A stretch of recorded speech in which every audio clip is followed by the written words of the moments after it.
Pokémon Emerald Seaglass is a ROM hack of Pokémon Emerald. It is a complete visual overhaul of Pokémon Emerald, and it redesigns the entire game in the gold, silver, and crystal art style. Also, all Pokémon from generations 1 through 3 can be caught, so no trading needed. Another thing to mention is cross-gen evolutions up to Gen 9 are also added. There are also many other small changes added to the game, and if you would like to check those out, I'll have the documentation in the description below. Without further ado, let's get this adventure started. The intro cutscene no longer includes Professor Birch, and has actually been changed to Professor Oak, who once again asks us for a name. Giving myself the Brendan model, of course I named myself Colin, which I misspell at first, but I get it right the next time. With all that out of the way, Professor Oak wishes us luck and sends it off to our hometown Little Root in Hoenn. After making ourselves at home, we head over to neighbor's house and find a Pokeball that belongs to the professor's daughter, May. Speaking of the professor, we find him getting attacked by a wild Zigzagoon, and he tells us to go into his bag and pick a Pokemon.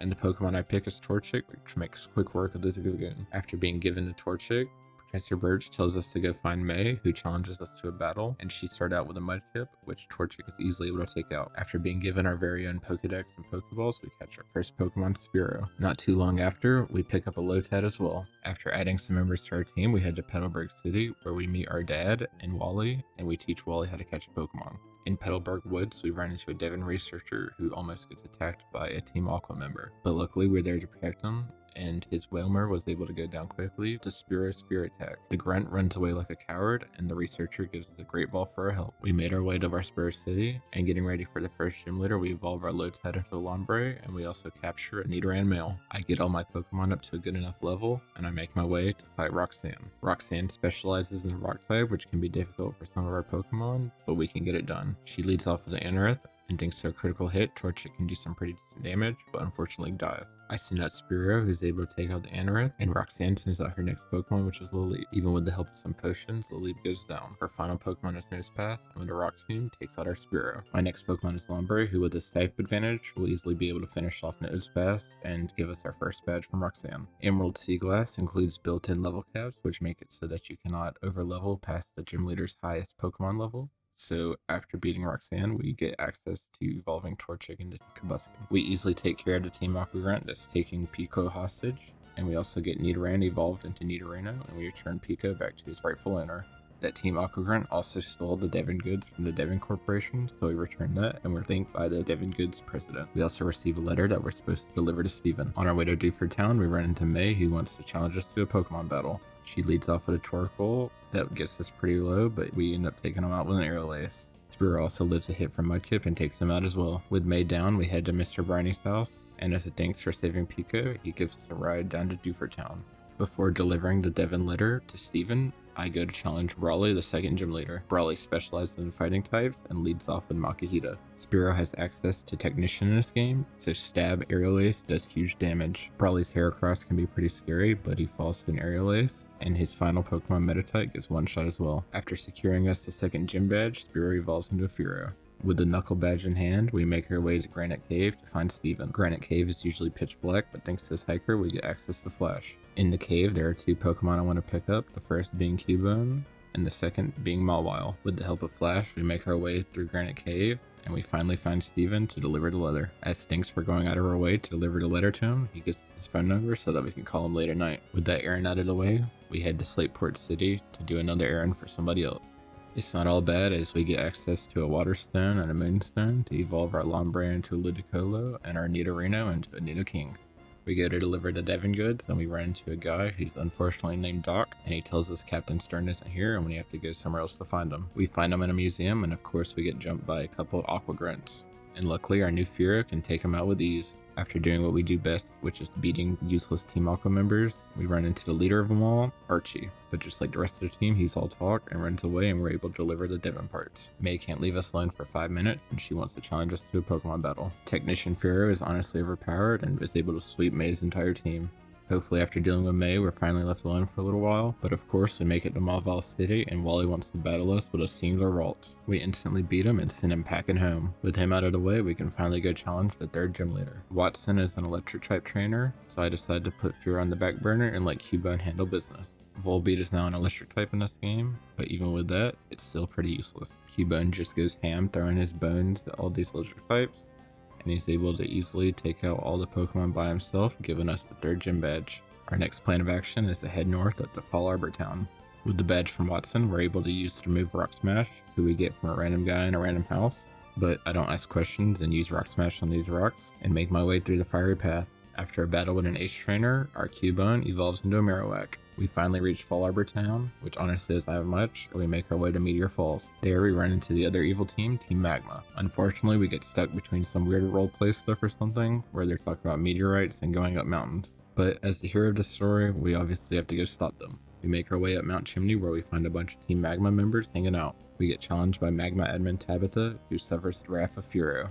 We get Crunch on Mawile, which I promise we'll use soon, and Furo gets put to sleep, but it just delays the inevitable. We finally get access to the Team Magma leader, that we can finally put a stop to their plans. He babbles on and on about wanting the world to be all land, but we shut him up with a Pokemon battle.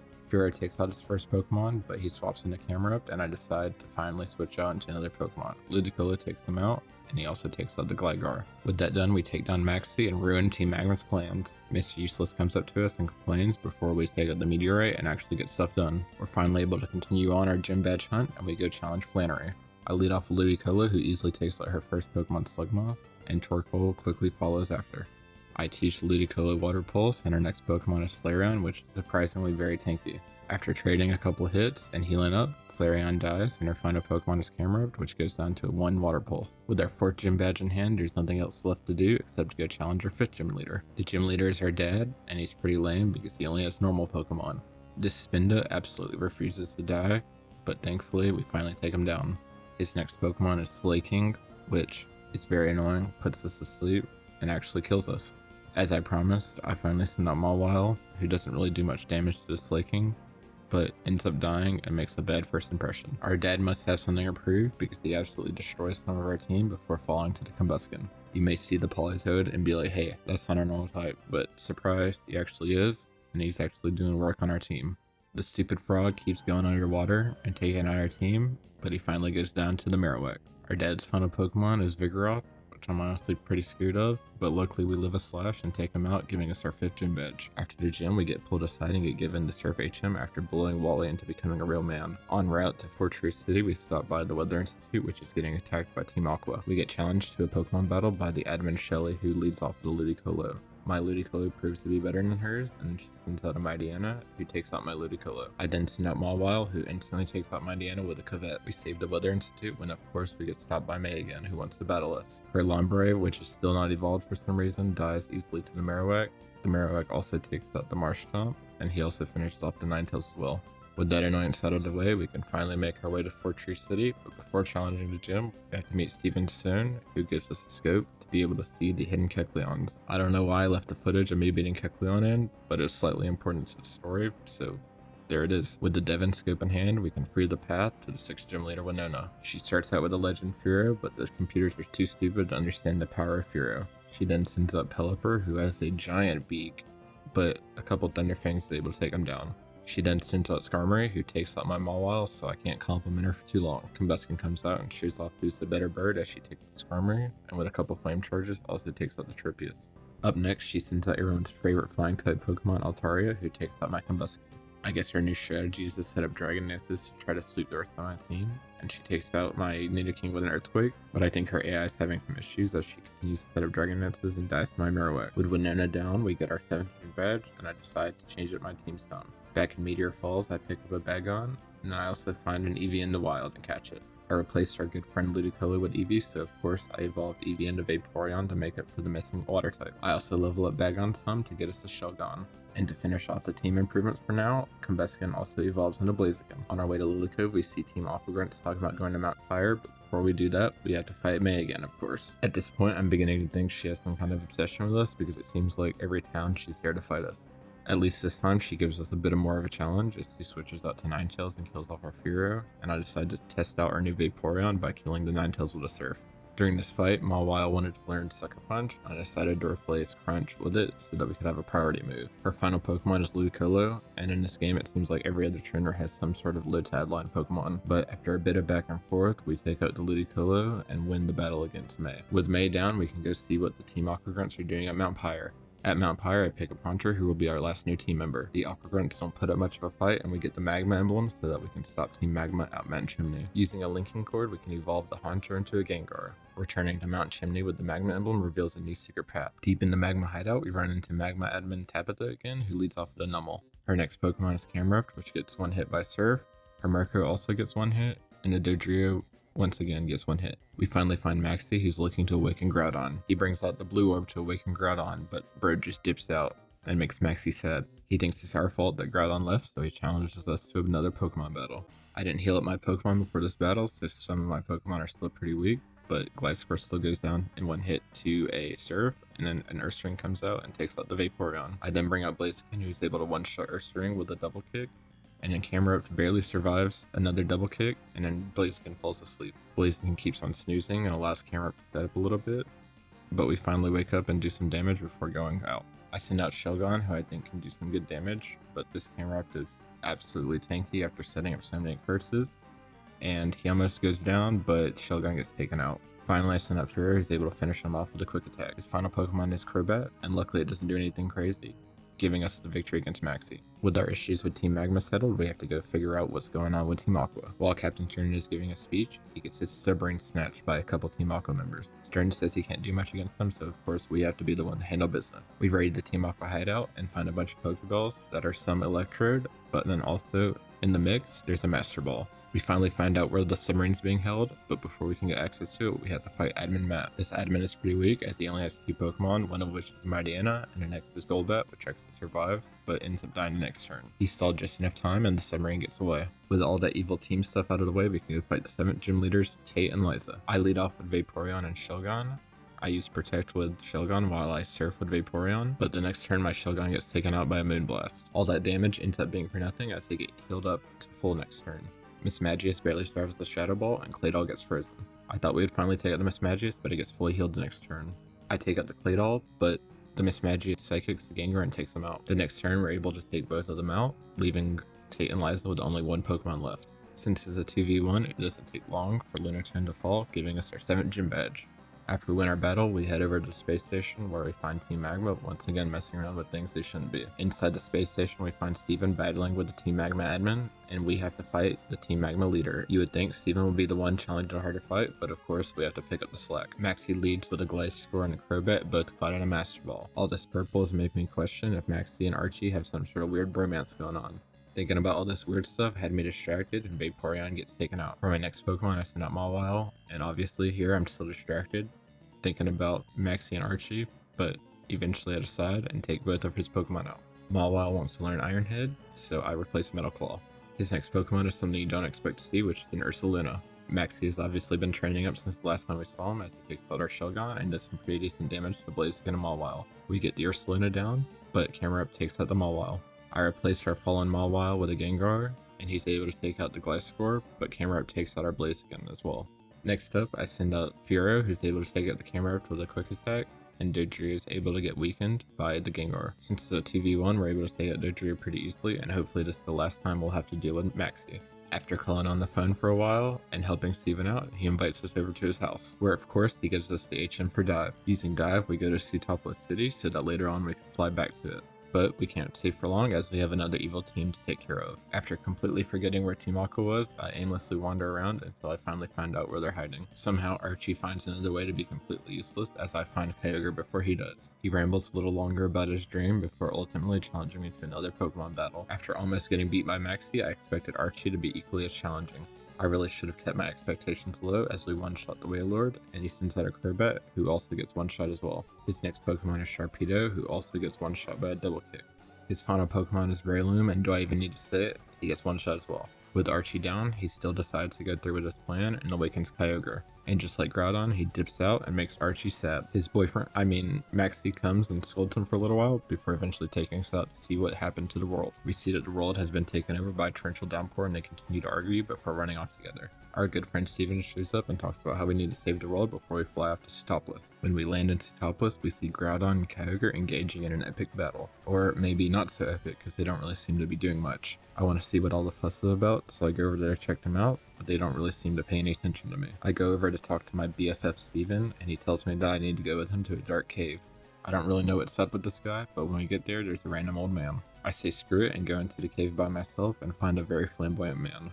I sit there and listen to him talk on and on about legendary Pokemon or whatever, and I'm not really listening, but then he asks me a question which really catches me off guard. Luckily, I'm not too dumb and get the question right. After a bit of traveling, I meet him at the Sky Pillar where we go to awaken Rayquaza. At this point, the world is really falling apart, so we really need to hurry before things get really bad. But thankfully, this game got rid of those stupid bike puzzles, so I made it up without much issue. I tell Rayquaza about his kids arguing, and he flies off to go settle things. Groudon and Kyogre are still having their intense staring contest as Rayquaza comes in, yells at them, and they both go into hiding. I honestly feel bad that we had to wake up Rayquaza for that, but hopefully he'll go back to sleep pretty quickly. Archie and Maxie apologized for the evil doings and walked away into the sunset. These two guys keep yapping to me, but really I just want to fight the 8th gym. Finally they move out of the way and we get to go challenge Juan. They say Wallace was once the gym leader of this place, but I don't really believe it because that guy's a weirdo. Juan leads with a Starmie that we're able to one-shot with Blaziken. I thought we'd be able to one-shot Kingdra as well, but the Kingdra takes us out. I swap into Shogun for the dragon typing, but I get really unlucky and get frozen. Next, I send out Gengar to finish the job with a Thunderbolt. Octillery is able to tank a hit, but isn't able to dish out enough damage and dies the next turn. Next up is Whiscash, who comes in and starts sending up Amnesias, and he barely lives with just a little bit of HP, and he takes out my Gengar. At this point, I'm getting pretty worried because the Whiscash is pretty set up. Vaporeon comes out and gets a lucky freeze, but he immediately goes away the next turn. We barely do any damage to Whiscash, and to make things worse, he gets healed up to full. But we go out to Old Faithful Furo and take him out. And finally, his final Pokemon Celio gets taken out with 2 Aerial Aces, giving us our 8th gym badge. In order to get access to Victory Road, we need the HM for Waterfall, which is now attainable in this new diving minigame. This is basically the same thing as the bug catching minigame from Gen 2, so it can be something fun on the side that you can do. With that out of the way, we get the HM for Waterfall for participating. With the HM in hand, we can climb the waterfall and enter the Victory Road, where I get my next Pokemon. I wanted to show off some of the new evolutions in this game, so I catch a male Kirlia. But before we can evolve it, I evolve Shogun into a Salamence. And up next, the Kirlia that we caught starts to evolve into a Gallade. I don't usually like doubling up on typings, but Gallade is too cool to pass up. Inside the Victory Road, we run into Wally, who wants to challenge us to a Pokemon battle to test his new skills. Wally leads off with an Altaria, which I switch out into Salamence next, and use Dragon Claw, but I'm really stupid and forgot that Altaria is a Fairy type. And honestly, I don't know what I was thinking here because I tried to use Dragon Claw again, and then I realized what I was doing wrong, and I switched out to Mawile. Now that I actually realized how to play Pokemon, I go for an Iron Head, and it one-shots the Altaria. Wally keeps sending out Pokemon I don't really have answers to, so I have to switch out Mawile into Blaziken. I bring Magnezone down to 30, and luckily he misses his Supersonic, and I take him out. Up next is his Gardevoir, who I one-shot with a Blaze Kick. Unfortunately for him, his next Pokemon is Roserade, which easily gets taken out as well. His final Pokemon is Delcatty, which Blaziken takes out, winning us the battle. With Wally out of the way, we're free to go to the Pokemon League. For the Elite Four, I wanted to do one last team update. We have our starter Blaziken, Mawile, Vaporeon, Salamence, Gengar, and finally Gallade. With that done and all other preparations completed, I go on to challenge the Elite Four. The first member of the Elite Four is the Dark type trainer Sydney. I didn't know this before I fought them, but the level cap for the Elite Four puts you way ahead of some of the earlier members. I have yet to mention it to this point, but Blaziken's new hidden ability is called Athletic, which acts as speed boost, but also it increases power of his kicking moves, and honestly it's pretty overpowered as you can see. His final Pokemon is Cacturne, which falls just as fast as the rest of them. The next Elite Four member is Phoebe, the Ghost type trainer. I decided to put my Ghost up against her Ghost to see who's better. As you can see, we're still pretty far ahead in levels compared to her Pokemon.